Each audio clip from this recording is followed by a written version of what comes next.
Karibu tena. Najua ni sherehe kila mahali, lakini Wakenya walikuwa na kiwewe mapema leo baada ya tovuti ya baraza la mtihani nchini NEC kufeli kwa saa kadhaa baada ya maelfu ya watahiniwa kuingia kwenye tovuti hiyo ili kupata matokeo yao ya KCSE.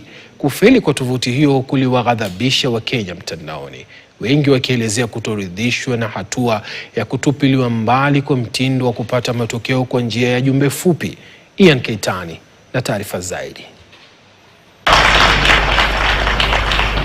Tofauti na ilivyokuwa miaka ya hapo awali ambapo watahiniwa walikuwa wakipata matokeo yao kwa njia ya ujumbe fupi, awamu hii baraza la mitihani nchini lilifanya uamuzi wa watahiniwa kupata matokeo yao kupitia tovuti yake, uamuzi huo ukionekana kuchochewa na uvumbuzi wa kiteknolojia. Licha ya waziri wa elimu Julius Ogamba kudokeza kuwa watahiniwa wanaweza kupata matokeo yao kwenye tovuti punde tu atakapomaliza kutangaza matokeo hayo rasmi, maelfu ya watahiniwa masaa zaidi ya 4 baada ya waziri kutangaza matokeo hayo hawakuwa wamefaulu kuingia kwenye tovuti ya NEC na kupata matokeo yao. Katika juhudi zetu za kubaini hali halisi, ilipofika majira ya saa 7 mchana, tulijaribu kuingia kwenye tovuti hiyo ya NEC, ila juhudi zetu ziliambulia patupu. Masaa 4 baadaye, juhudi zetu kwa mara ya pili zikufua dafu, hii ikiashiria tu matatizo waliokumbana nayo watahiniwa, wazazi na walimu wakijaribu kupata matokeo yao.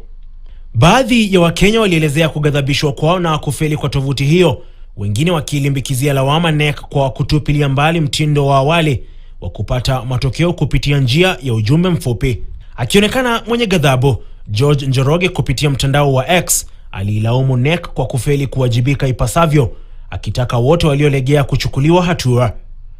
Kufeli kwa tovuti hiyo kunasemekana kusababishwa na idadi kubwa ya watu kujaribu kuingia kwenye tovuti hiyo kwa wakati mmoja. Ian Keitani, runinga ya KTN, Nairobi. Shaka watu wa IT wanasema traffic